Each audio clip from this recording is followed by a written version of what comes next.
Well, hey YouTube, it's Elvis Ammo here. Hey, today what we're going to do is just simply make some powder coating baskets, okay? Now I know that sounds, like a real easy task, but believe it or not, a lot of people ask me and have for years, would you do a video on these baskets? So that's what I'm going to do today. So we're going to talk about how they work, how I make them, why I use them, and where to get the material. Alright, so and as I thought more about this, I thought, yeah, it'd be worth doing a video on it.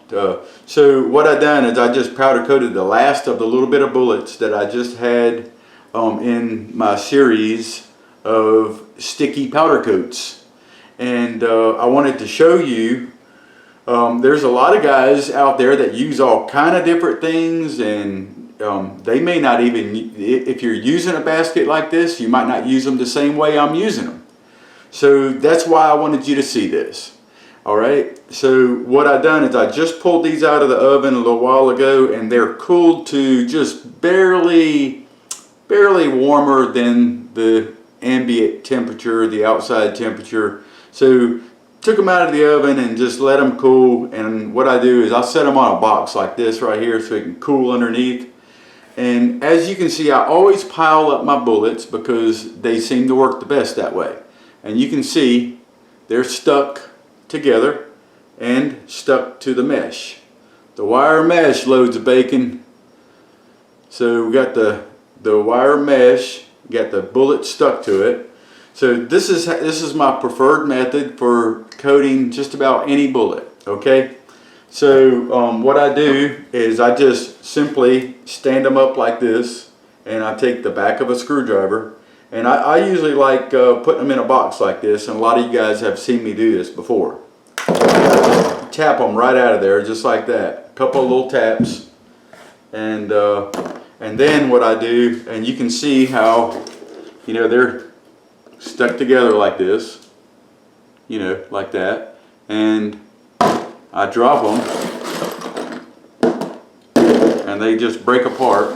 But usually I got a lot of bullets. These just a little bit because y'all run me out of bullets too. Got them all coated. So then I take, and usually when I got a lot of bullets, I'll shake them in there like this and just let them hit each other like that. Usually it's a lot more weight, so it works better. But that's what they look like when I'm done. So that's how it works, okay? And these, like I said. So now whenever I'm doing a video, I promise you, whatever can happen, it'll make a liar out of me or whatever. But usually if you got a lot of bullets, you can see how they broke apart. But they're, perfect bullets. That's what they look like right there. So just beautiful. And I know a lot of you guys have seen me do this many times in one way or another. But what I wanted to do is I just wanted to start it out making these baskets on showing you how I used the baskets to start with. So there you go. I have all kind of different baskets. I can make small baskets like this for small batches, or large baskets like this. Sometimes if I'm doing a couple of different colors, I might put a basket in the oven like this, and I might set one on top of it like that. I might set another one on top of it like that, and just have a stack of bullets.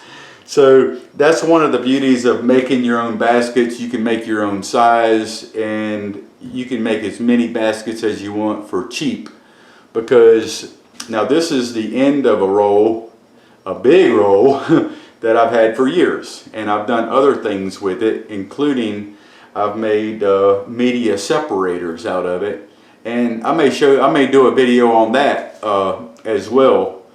and show you. Now it's a rather large one for large batches of media to separate the dirt and all of that, or to separate the water out of it after cleaning them, that kind of thing. So I've used this for many things. Now what I do is very simple, as you guys, some of you guys already know. I like the size of a basket that fits, you know, snug in the oven, so I can get as much in it as I want. That's the idea. So so what I do is I've already cut this strip off of the roll, and I cut it 3 inches beyond the size of my oven, okay? Because that'll give me 1.5 inches of a lip like this on each side. And then what I'll do is you can use pruners for pruning limbs, this kind of pruner like that, and you can use tin snips and whatever else you can imagine. You know, you can probably get by just cutting it with some of these, no big deal. So what I do is, once I get this down here, it's sticking to my towel, but what I do now is you can just take your basket, and I just set it down like this and leave about 1.5 inches here or so, and here, and then I'll just kind of, I don't need to make this exact or nothing, and then I'll just decide, well, I'll just cut it right here. So then I just cut right through there with, now these are the pruning snips, which actually work really good, but you gotta be careful with this stuff, it's sharp. So you're probably gonna get to see me cut myself, so just stand by. And if I do cut myself and you're watching this and you're not subscribed, then you'll have to subscribe then. So but if you're not subscribed and I don't cut myself, then you'll have to subscribe anyway for taking a chance. Okay, I didn't, no blood yet. So we'll just move that piece out of the way, and you can make these any size that you want. Like if I have a leftover piece, I'll just make a small basket out of it, just like that. So what I do now is a lot of times I'll just set my basket down if I already have a basket, but otherwise this don't have to be perfect. You can have a higher lip on one side than the other. You know, it's not a fashion show. So what I'll do is I'll just take about 1.5 inches, what it looks like to me, and I'll fold one end up like this. And the main thing that I want is I don't want it too big. So if it's a little too small, it's no problem. So I can do something like that right there, and I'll just make a higher lip on this side. It's just not a big deal. And then what you do is the main thing is the basket can't be too big for your oven. So I might just set my old basket down like this, or you can just measure it. My oven is like 10 inches by 12 inches. That's what it is. So I always measure this out 3 inches bigger, so I can have at least 1.5 inches lip. And then I'll come in here and I'll just cut right down like that and like that. And right now I can tell one side's a little bit bigger than the other, and it don't matter. Let's see, and then you can count these little things, 1, 2, 3, 4, and then cut. 1, 2, 3, 4, and then cut. So we'll do that like that. And just as long as I don't have it too big, right?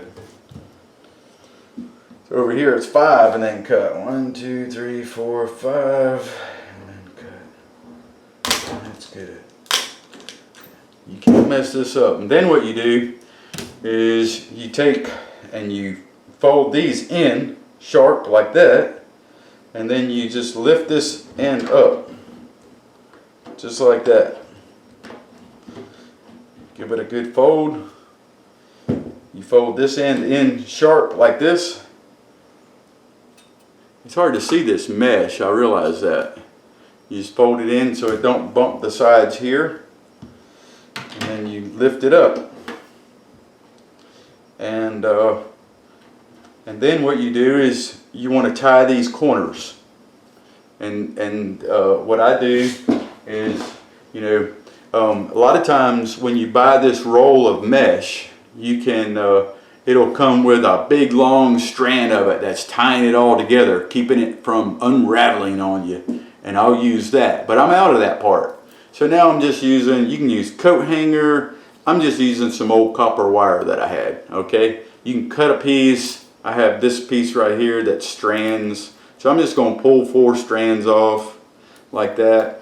Honestly, I'd rather use this wire like this just because I can just make a little staple out of it like this, like that. And I can just run it in anywhere that I want in there and just fold it over just like that. And the cool thing about doing it that way is that'll be all you need. And then what I'll do is I'll use pair of pliers and I'll just crimp it. Just flatten it out. Just flatten it out just like that. And I'll cut the excess off. And you don't even have to do that.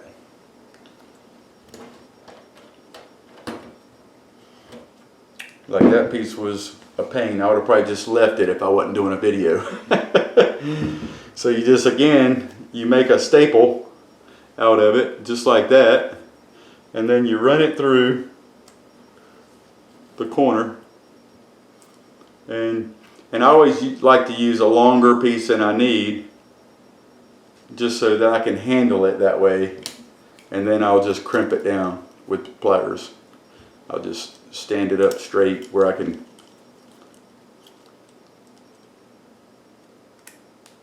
just flatten it like that.